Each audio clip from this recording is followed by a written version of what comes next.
రేపు 18 నాడు రాష్ట్ర బీసీజేఏసీ బంద్కు పిలుపునిచ్చింది. మీ విధానంలో ఆ బంద్కు మద్దతు ఇస్తున్నారా? ఒకటి. 42% లోకల్ బాడీ ఎన్నికల్లో రిజర్వేషన్ పాటించాలంటే ఏ పద్ధతిలో అయితే అది ఆచరణాత్మకంగా సాధ్యమవుతుంది? దానికి మీ సూచన సలహా ఏమిటి?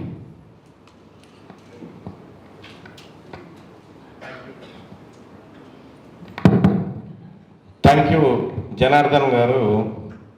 చాలా కీలకమైన ప్రశ్న మా ముందు పెట్టిండు. సహజంగా ఇటువంటి ప్రశ్నలు మమ్మల్ని జర్నలిస్టులు అడుగుతూ ఉంటారు, మీ వైఖరి ఏంది అని. కానీ మీ వర్గం నుంచి రావడం అనేది హర్షించదగ్గ విషయం. తెలంగాణ రాష్ట్ర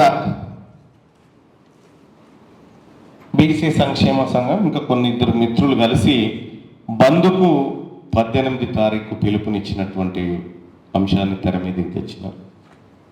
సో దానికి మీ వైఖరి ఏంది ఆ బంధు పైన అని చెప్పి చెప్తాం. అయితే ఈ ప్రశ్న కంటే ముందు నేను 42 ప్రశ్నకు సమాధానం చెప్తే కంక్లూజన్ ఇక్కడ ల్యాండ్ అవుతుంది. అసలు 42% రిజర్వేషన్ ఇది బీసీలకు ఎట్లా వస్తుంది? మీ అందరికీ తెలుసు, 42% రిజర్వేషన్ 2 ప్రక్రియల ద్వారా వస్తుంది. ఒకటి రాజ్యాంగ సవరణ, రెండవది 9th షెడ్యూల్లో పెట్టుకొని రక్షణ పొందుకోవడం. ఈ 2 మన ముందు ఆప్షన్. ఇంకొక 3వ ఆప్షన్ కూడా ఉంది. ఏంటి అంటే ఈ 50% సీలింగ్ తీసుకొచ్చినటువంటి 9 మంది సభ్యుల సుప్రీంకోర్టు ధర్మాసనం తీర్పు ఏదైతే ఉందో, Indira Sawhney versus union of India case, ఈ కేసు 9 మంది ధర్మాసనంతో పెట్టింది. మనం ఇప్పుడు 11 మంది ధర్మాసనం బెంచ్ మీద దీన్ని కొట్టేయించాలి. ఈ 3 అంశాల ద్వారా సాధ్యమవుతుంది. రైట్. ఇక్కడ ఇటీవల కాలంలో తెలంగాణ రాష్ట్ర శాసన మండలి అలాగే శాసనసభలో బీసీలకు విద్యా ఉద్యోగ అలాగే స్థానిక సంస్థల్లో 42% రిజర్వేషన్ సంబంధించినటువంటి బిల్ టేబుల్ మీద పెట్టడం జరిగింది.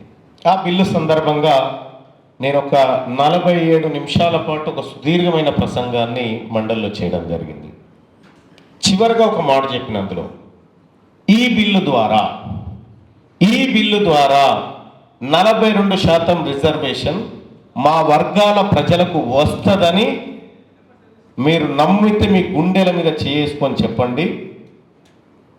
ఇది మమ్మల్ని మోసం చేయడానికి తెస్తున్న బిల్లా కాదా అనేటువంటి విషయాన్ని ఆ రోజు కుండ బద్దలు కొట్టి చెప్పిన.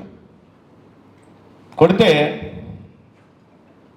ఈ మహబూబ్ నగర్ జిల్లా మంత్రి ఆ రోజు మండలిలో ఉండి నీలాగా నీ బీసీలు ఆలోచిస్తే ఒక్కడు కూడా లోపల అడుగు పెట్టలేము ఇక్కడ అని చెప్పాడు. ఎందుకంటే ఒక మంత్రి చెప్పిన మాట ఇది, నీలాగా ఆలోచిస్తే మేము ఈ గడప కూడా దొక్కలేము ఎప్పటికీ జీవితంలో అని చెప్పారు. అసలు ఈ బిల్లు ఎంత బలహీనమైన బిల్లు అంటే, మనం కులగణన చేసినాం. కులగణన దీనికి మూలం. కులగణన చేస్తే మనకు తెలంగాణ రాష్ట్రంలో మొత్తం జనాభా ఎంత? 3,74,00,000 మంది మొత్తం తెలంగాణ రాష్ట్ర జనాభాగా కులగణనలో తీసి బయట పెట్టారు. నేను అది తప్పని వాదించిన. చర్చకు రండి అని చెప్పని అన్నాడు సీఎం గారు.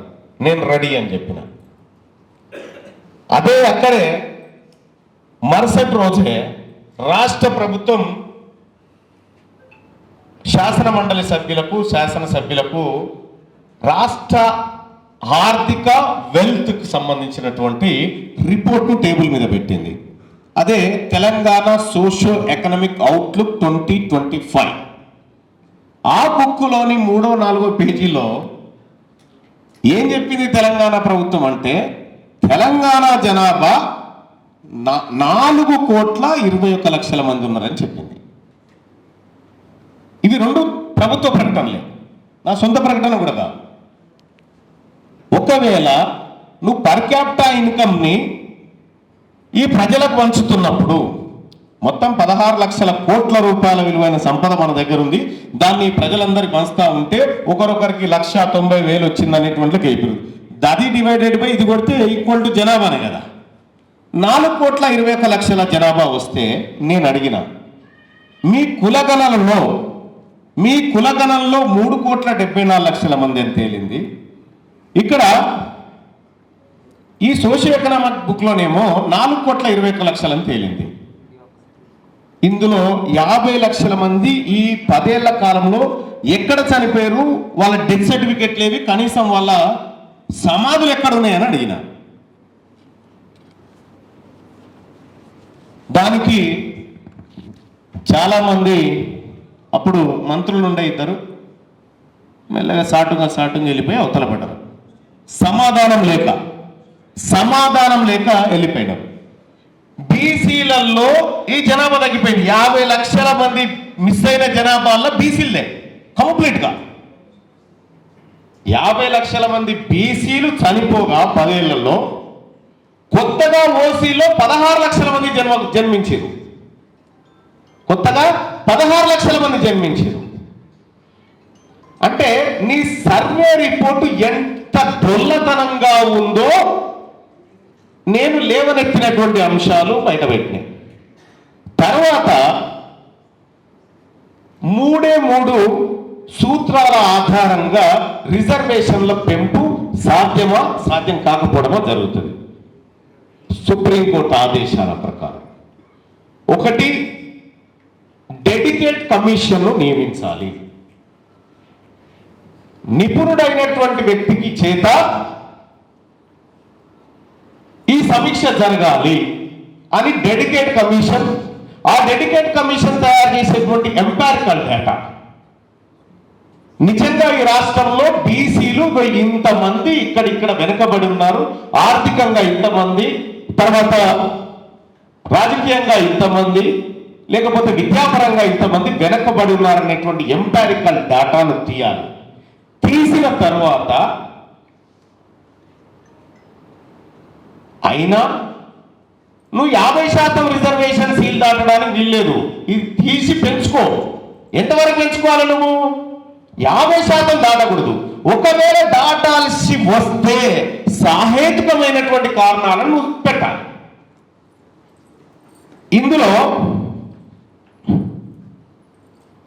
ఇందులో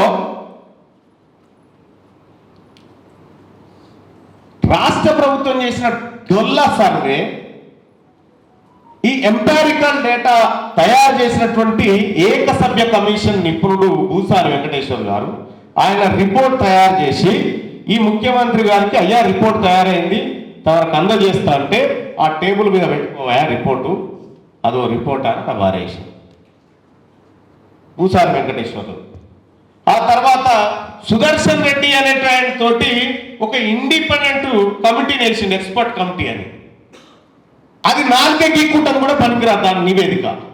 దాన్ని మర్రి చెన్నారెడ్డి మానవ వనరుల అభివృద్ధి సంస్థలో పోయి దాన్ని అందుకొని మీడియా ముంగట హల్చల్ చేసాడు. అసలైందేమో టేబుల్ మీద వారేసిపోయాడు. కోర్టు ముంగట పెట్టాల్సినటువంటి డేటానేమో ఇక్కడ బట్టి చెట్టుబొట్టు కాడబడ్డది. ఎందుకు పనికిరాని డేటా పట్టుకొని పోయాడు. ఎస్, పోయిన తర్వాత ఇక్కడ ఇవన్నీ న్యాయస్థానాల ముందు నిలబడ్డాయమన్న హైకోర్టులో అంటే ఇవన్నీ వాదించినా నిలబడ్డాయి. ఎందుకంటే ఇది లోపంతో కూడుకున్నటువంటి సర్వే. దీన్ని బీసీలకు 42% రిజర్వేషన్ అనేటువంటి పసిగుడ్డును పుట్టుకతోనే అవిటిదాన్ని చేసి పుట్టించారు వీళ్ళు. పుట్టుకతోనే అవిటిదానిగా పుట్టించారు కాబట్టి దాని ఆయుష్ ప్రమాణాలు చాలా తక్కువ. ఇది అగ్రవర్ణాలకు ఇష్టం లేదు మనకి ఇవ్వడానికి, 42% ఇవ్వడానికి. ఒకవేళ ఈ బిల్లు పాస్ చేసిన బిల్లు గవర్నర్ కన్సర్న్ ద్వారా రాష్ట్రపతికి పంపి పార్లమెంటు ఉభయ సభలు చేసి 9th షెడ్యూల్లో పెడితే సాధ్యం. కానీ రేవంత్ రెడ్డి గారు ఏం చేసిండు, ఈడ బిల్లు పాస్ చేసి గవర్నర్ బంగ్లాది ఇసురు కొట్టి ఢిల్లీలో జంతర్ మంతర్ దగ్గర కూర్చొని హడావిడి మొత్తం ఎంటైర్ భారతదేశంలోనే బీసీలకు రిజర్వేషన్ కావాలని 2,000 మంది ధర్మాలు చేయడం మొదటిసారి. బీసీలకు రిజర్వేషన్లు కావాలని 2,000 మంది ధర్నా చేయడం భారతదేశంలో మొట్టమొదటిసారి ఘటన. అంటే ఒక పులి శాకాహారిగా మారుతున్నట్టుగా నటించేటువంటి కార్యక్రమం చేసింది. ఇక్కడ నీవు నిజంగా చిత్తశుద్ధితో 42% రిజర్వేషన్ ఇవ్వాలంటే ఈ బీజం కరెక్ట్గా పడాల్సిందే. ఇది చేయకుండా ఇక్కడి నుంచి తీసుకొని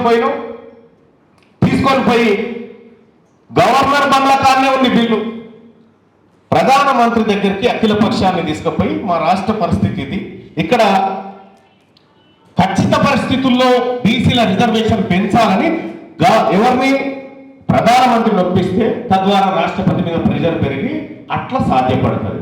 ఈయన జంతర్ మంతర్ కాడ పెట్టి ధర్నా, ఏ ప్రధానమంత్రి ఖబర్దార్ నిన్ను చూస్తాం కోస్తాం అంటే ఎవడన్నా అపాయింట్మెంట్ ఇస్తాడా? రాష్ట్రపతిని కూడా తిట్టించాడు. నీవు పోయే కార్యక్రమం ఏంటి, నువ్వు పోయి చేసిన పని ఏంటి, నీకు చిత్తశుద్ధి లేదనేది అర్థమైంది. కాబట్టి 42% రిజర్వేషన్ ఇవ్వడానికి ఈ ప్రభుత్వం సిద్ధంగా లేదు. ఒకవేళ రేపొద్దున సుప్రీంకోర్టు కూడా సరేనయా మీ రాజకీయ నాయకుల మాటలేమో కానీ తెలంగాణ ప్రజల అవస్థలు చూస్తా ఉన్నాం కాబట్టి 42% రిజర్వేషన్ ఇచ్చుకోపోండి అని సుప్రీంకోర్టు చెప్పింది అనుకో, ఒకవేళ తీసుకోపోండి అని చెప్పింది అనుకో, సుప్రీంకోర్టు బంగ్లా కూడా నిప్పు పెడతారు ఈ అగ్రవర్ణాలు పోయి. మళ్ళీ ఇదే పిటిషన్ వేసిన వాళ్ళే. అంటే మనకు ఈమని కూర్చున్న వాళ్ళే ఒకవేళ ఇస్తే పందిరి గుండ కూడా మీకు మొత్తం అశోకమానం చేస్తారన్నట్టు.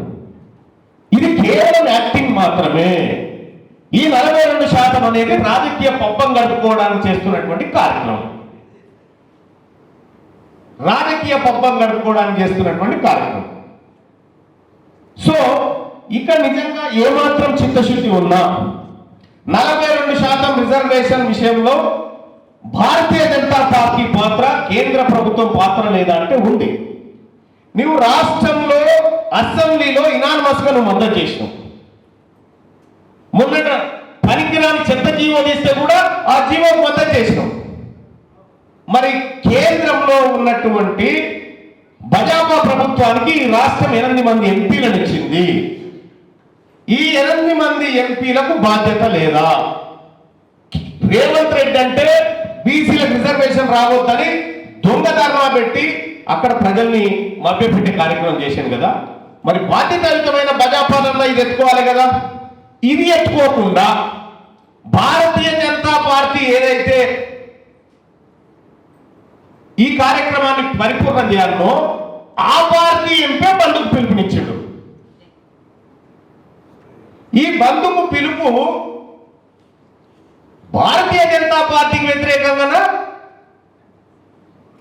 ఆ ప్రభుత్వానికి, కేంద్ర ప్రభుత్వానికి వ్యతిరేకంగానా, లేదంటే ఈ రాష్ట్ర ప్రభుత్వానికి వ్యతిరేకంగా?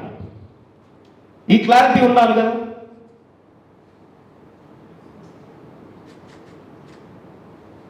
మీరు చెప్పండి, నన్ను ఏం చేయమంటారు? రైట్. పాలమూరు మేధావి వర్గం బీసీ ఉద్యమానికి జరుగుతున్న పరిణామాలకు అండగా నిలబడమంటా ఉంది. వేదిక మీదనే మా ముఖ్య నేతలు అందరూ ఉన్నారు, అక్కడ కూడా కొంతమంది మా ముఖ్య నేతలు ఉన్నారు. తెలంగాణ రాజ్య రాజ్యాధికార పార్టీ అధ్యక్షుడిగా ఎంతమంది బీసీల కోసం నాటకాలు ఆడినా, ఎంతమంది అవకాశవాదులుగా పనిచేసినా, ఎంతమంది దొత్తులుగా మారి వ్యవహరించినా, ఇక్కడ హైకోర్టు ముందు జరిగిన ఘటన చెప్తా. ఒక బీసీ నాయకుడేమో కాంగ్రెస్ని తిడతా ఉన్నాడు, ఒక బీసీ నాయకుడేమో బీజేపీని తిడతా ఉన్నాడు. వీళ్ళని చూస్తే మీడియా మైకులే నమ్ముకునే పరిస్థితికి వచ్చింది. But we are committed for BCs. మేము కమిట్మెంట్తో ఉన్నాం బీసీలకి. రేపటి 18 తారీఖు రోజు జరిగేటువంటి బంద్ కార్యక్రమం ఏదైతే ఉందో ఆ విషయంలో